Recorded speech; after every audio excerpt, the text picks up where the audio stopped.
ನಿಮ್ಗೆಲ್ಲರೂ ಕುಬೇರ ಲಕ್ಷ್ಮಿ ವ್ರತವನ್ನ ಮುಂದಿನ ದಿವಸಗಳಲ್ಲಿ ಹೇಳ್ಕೊಡ್ತೀನಿ. ಏನು ಅಂದರೆ ಆ ಕುಬೇರ ಲಕ್ಷ್ಮಿ ವ್ರತವನ್ನ ಯಾರು ಬುಧಸ್ತಿರ ಅಂದರೆ ಈ ರಹಸ್ಯವನ್ನು ನಾ ಭೂತೋನ ಭವಿಷ್ಯತಿ ನಿಮ್ಮ ಕೈಯಲ್ಲಿ ಯಾವತ್ತೂ ದುಡ್ಡು ನಿಲ್ಲಲೇಬೇಕು. ಮನೇಲಿ ₹1 ಖಾಲಿ ಆಗಲೇಬಾರ್ದು. ಬಂದಿರತಕ್ಕಂಥ ದುಡ್ಡು ಅಟ್ಲೀಸ್ಟ್ ಇನ್ನೇನು ಕೊನೆಗೆ ಖಾಲಿ ಆಗ್ತಾ ಇದೆ ಅಂದರೆ ಒಂದು ₹1000 ಮಿನಿಮಮ್ ಪಕ್ಷ ನಿಮ್ಮ ಹತ್ರ ಇರಲೇಬೇಕು. ಎಷ್ಟಾ ಕಷ್ಟ ಬರಲು ಆ ₹1000 ಇಲ್ಲ ಅಂತ ಅನ್ಬಾರ್ದು, ದಾರಿದ್ರ್ಯ ಇರಬಾರ್ದು. ಮನೆಯಲ್ಲಿ ಮಾಡತಕ್ಕಂಥ ವಿಧಾನಗಳು ಈ ರೀತಿಯಾದ ಒಂದು ಕ್ರಮ.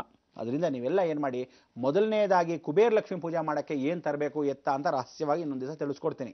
ಆದರೆ ಆ ರಹಸ್ಯ ಜೊತೆಗೆ ಇವತ್ತಿನ ದಿವಸ ನೀವು ಮಾಡಬೇಕಾದ ಸಂಸ್ಕಾರ ಏನು ಅಂದರೆ ಪ್ರತಿದಿನ ದಾರಿದ್ರ್ಯ ಓಡಿಸ್ಬೇಕು. ಆ ದಾರಿದ್ರ್ಯ ಹೇಗೆ ಅಂದರೆ ಬುಧ ಯಾವತ್ತಿದ್ರು ನಾನು ಹೇಳಿದೆ ಸಾಕ್ಷಾತ್ ಸೂರ್ಯನ ಅಂಶವಾಗಿರ್ತಕ್ಕಂಥವ್ನು, ಚಂದ್ರನ ಅಂಶ ಆಗಿರ್ತಕ್ಕಂಥವ್ನು. ಸೂರ್ಯನ ಅಂಶ ಆಗಿರ್ತಕ್ಕಂಥವ್ನು ಯಾರು?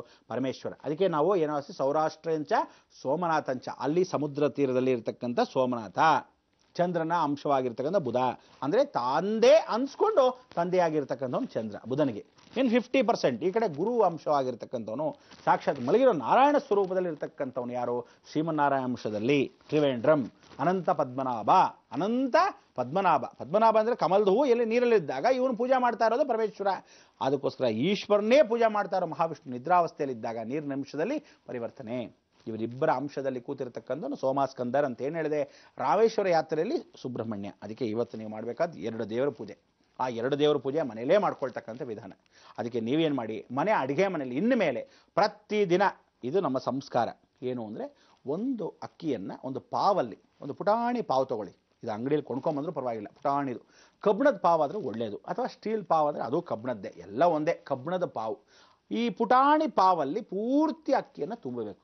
ಇಲ್ಲಿ ಶ್ರೀಮನ್ನಾರಾಯಣ ಲಕ್ಷ್ಮೀನಾರಾಯಣ ಸಮೇತವಾಗಿರ್ತಕ್ಕಂಥ ನಾರಾಯಣನು ಅಕ್ಕಿಯಲ್ಲಿ ಇಟ್ಟು ಅಡುಗೆ ಮನೆಯೊಳಗೆ ಇಟ್ಟು ಪೂಜೆ ಮಾಡ್ಕೋಬೇಕು. ಯಾವತ್ತಿದ್ರೂ ಇವತ್ತು ಮಾಡಿರೋ ಪೂಜೆನ ನಾಳೆ ಬೆಳಗ್ಗೆ ನಮಸ್ಕಾರ ಮಾಡಿ ಆ ವಿಗ್ರಹಗಳನ್ನ ತೆಗೆದು ಆ ಅಕ್ಕಿಯನ್ನು ಒಂದು ಅಕ್ಕಿ ಡಬ್ಬಿಯಲ್ಲಿ ಮೊದಲನಾಗಿ ಏನು ಮಾಡಬೇಕು, ಇಟ್ಕೊ ಪೂಜೆ ಮಾಡಬೇಕು. ಅಕ್ಕಿಗೆ ಹಾಕ್ಕೋಬೇಕು, ಅನ್ನಕ್ಕೆ ಹಾಕ್ಕೊಂಡು ಉಪಯೋಗಿಸ್ಕೊಳ್ಳಿ. ಪ್ರತಿದಿನ ಅನ್ನ ಮಾಡ್ಕೊತೀರ, ಅದಕ್ಕೆ ಉಪಯೋಗಿಸ್ಕೊಳ್ಳಿ. ಇನ್ನೊಂದು ಸಲ ಏನು ಮಾಡಿ, ಆ ಅಕ್ಕಿ ಜೊತೆಗೆ ಸ್ವಲ್ಪ ಮಟ್ಟಿಗೆ ಅಕ್ಕಿ ತೆಗೆದು ಈ ರೀತಿಯಾಗಿ ಬುಧವಾರದಿಂದ ಪ್ರಾರಂಭ ಮಾಡಬೇಕು. ಯಾವತ್ತಿಂದ? ಬುಧವಾರದಿಂದ. ಅಂದರೆ ಇವತ್ತೇ ಪ್ರಾರಂಭ ಮಾಡಿದ್ರು ಒಳ್ಳೆಯದು.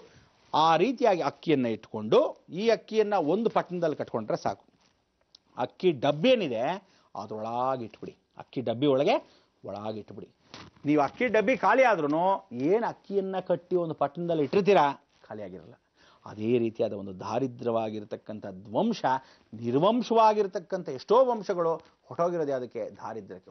ಊಟಕ್ಕೂ ಕಷ್ಟವಾಗೋಗಿದ್ದಕ್ಕೆ ದಾರಿದ್ರ್ಯಕ್ಕೆ. ಆ ದಾರಿದ್ರ್ಯ ಬರದೇ ಇರಬೇಕಂತ ನೀವು ಅಡುಗೆ ಮನೆಯಲ್ಲಿ ಪೂರ್ವಕ್ಕೆ ನೋಡ್ಕೊಂಡು ಅಡುಗೆ ಮಾಡಿ. ಯಾವತ್ತಿದ್ರೂ ಆ ಅಕ್ಕಿ ಪಾವಲ್ಲಿ ಆ ಚಟಾಕ್ ಪಾವನ್ನು ನೀವು ಆಮೇಲೆ ಇನ್ನೊಂದು ಹೇಳಿದ್ದೀನಿ, ಅಕ್ಕಿ ಎಷ್ಟೇ ಹಾಕಿ ಅಳಿಬೇಡಿ. ಅಳಿದ್ರೆ ಹೋಯ್ತು ದರಿದ್ರ. ಯಾವತ್ತೂ ಒಂದು ಸ್ವಲ್ಪ ಅಕ್ಕಿಯನ್ನು ಒಂದು ಪಾವು 1.5 ಪಾವು ಹಾಕಿದ್ದೀನಿ ಅಕ್ಕಿ ಅಂದ ತಕ್ಷಣ ಏನು ಮಾಡಬೇಕು, ಒಂದು ಸ್ವಲ್ಪ ಕೈ ಎಕ್ಸ್ಟ್ರಾ ಹಾಕ್ಬಿಡ್ಬೇಕು. ಹಿಂಗೆ ಗೊತ್ತಾಗಬಾರ್ದು ಅದು ಎಷ್ಟು ಏನು ಅಂತ, ಕರೆಕ್ಟಾಗಿ ಅಳಿಬಾರ್ದು. ಯಾವತ್ತು ಅಳಿತೀವಿ ಜೀವನದಲ್ಲಿ ಅಳ್ದು ಹೋಗುತ್ತೆ ನಿಮ್ಮ ಜೀವನ. ಅದಕ್ಕೋಸ್ಕರ ಆ ವಿಚಾರವನ್ನು ಸಪ್ರೇಟಾಗಿ ಮಾತಾಡ್ತೀನಿ ಒಂದು ದಿವಸ. ಆದರೆ ಅಕ್ಕಿಯನ್ನು ಅಳಿಬಾರ್ದು. ಅದೇ ರೀತಿ ಸ್ವಲ್ಪ ಹಾಕ್ಕೊಂಡು ಒಂದು ಹೆಚ್ಚು ಒಂದು ಹಿಡಿ ಹಾಕ್ಬಿಡಿ, ಗಂಟೆನೂ ಹೋಗಲ್ಲ, ಆವಾಗ ಗೊತ್ತಾಗಲ್ಲ. ಅದಾದಮೇಲೆ ಅಕ್ಕಿಯನ್ನು ಒಂದು ಪಾವಲ್ಲಿ ಹಾಕ್ಕೊಂಡು ಅದರಲ್ಲಿ ಲಕ್ಷ್ಮೀನಾರಾಯಣ ಇಟ್ಟು ಪ್ರತಿದಿನ ಪೂಜೆ ಮಾಡಬೇಕು. ಒಂದು ದೀಪ ಇಟ್ಟು ಪೂಜೆ ಮಾಡಿ ಅಡುಗೆ ಮನೆಯಲ್ಲಿ ಹೇಗಿರುತ್ತೆ ಜೀವನ ಅಂದರೆ ಅಷ್ಟು ಚೆನ್ನಾಗಿರುತ್ತೆ. ಅದಾದಮೇಲೆ ಸೋಮಾಸ್ಕಂದರ್ ಮಧ್ಯದಲ್ಲಿರ್ತಕ್ಕಂಥವನು. ಈ ಸೋಮಾಸ್ಕಂದರ್ ಪೂಜೆಯನ್ನು ಇವತ್ತೇ ಸಾಯಂಕಾಲ ಮಾಡ್ಕೋಬೇಕು ನೀವು. ಅದಕ್ಕೋಸ್ಕರ ಎಲ್ಲೆಲ್ಲಿ ಈಶ್ವರನ ದೇವಸ್ಥಾನದಲ್ಲಿ ಸೋಮಾಸ್ಕಂದರ್ ಇರುತ್ತೋ ಅದು ಸಿಗಲ್ಲ. ಅದಕ್ಕೆ ನೀವೇನು ಮಾಡಬೇಕು, ಸೋಮಾಸ್ಕಂದರ್ ಆಗಿರ್ತಕ್ಕಂಥ ಪುಸ್ತಕನ ಅಂದರೆ ಸುಬ್ರಹ್ಮಣ್ಯ, ಈಶ್ವರ ಪಾರ್ವತಿ ಮಧ್ಯ ಕೂತಿರ್ತಾನೆ. ಇವನಿಗೆ ಸೋಮಾಸ್ಕಂದರ್ ಅಂತ ಕಂಡು. ಸೋಮ ಅಂದರೆ ಈಶ್ವರ, ಸ್ಕಂದ ಅಂದರೆ ಸುಬ್ರಹ್ಮಣ್ಯ. ಪಾರ್ವತಿ ಪರಮೇಶ್ವರರ ಮಧ್ಯದಲ್ಲೇ ಕೂತ್ಕೊಂಡ್ಬಿಡ್ತಾನೆ. ಅಂದರೆ ತಿರು ಇಡೈ ಮರದೂರ್. ಇಡೈ ಅಂದರೆ ಮಧ್ಯದಲ್ಲಿ. ಅದಕ್ಕೆ ಜೀವನ ಮಧ್ಯಾಂಶದಲ್ಲಿ ಅದರ ಇರಲಿ.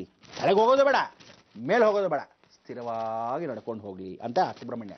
ಅದಕ್ಕೆ ಸಾಯಂಕಾಲ ಎಲ್ಲರೂ ಸುಬ್ರಹ್ಮಣ್ಯ ಅಷ್ಟೋತ್ತರವನ್ನು ಮನೇಲಿ ಓದ್ಕೋಬೇಕಾದ್ರೆ ಒಂದು ಹಿಡಿ ಅಕ್ಕಿಯನ್ನು ಹಿಡ್ಕೊಳ್ಳಿ.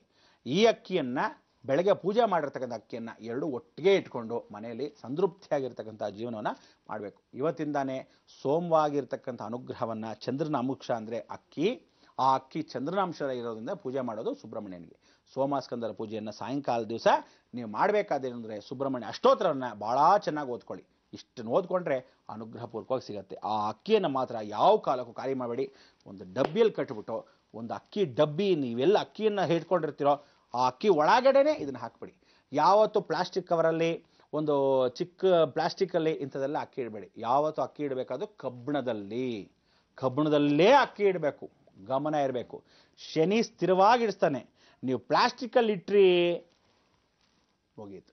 ಅದೇನಕ್ಕೋಸ್ಕರ ಕಬ್ಬಿಣದಲ್ಲಿ ಯಾಕೆ ಇಡಬೇಕು, ನಾವು ಯಾವ ರೀತಿ ಇದನ್ನ ಸ್ಮರಣೆ ಮಾಡ್ಕೋಬೇಕು, ಪೂಜೆ ಯಾವ ರೀತಿ ಮಾಡಬೇಕು, ಇದನ್ನೆಲ್ಲ ತಿಳಿಸ್ಕೊಳ್ಳೋಣ.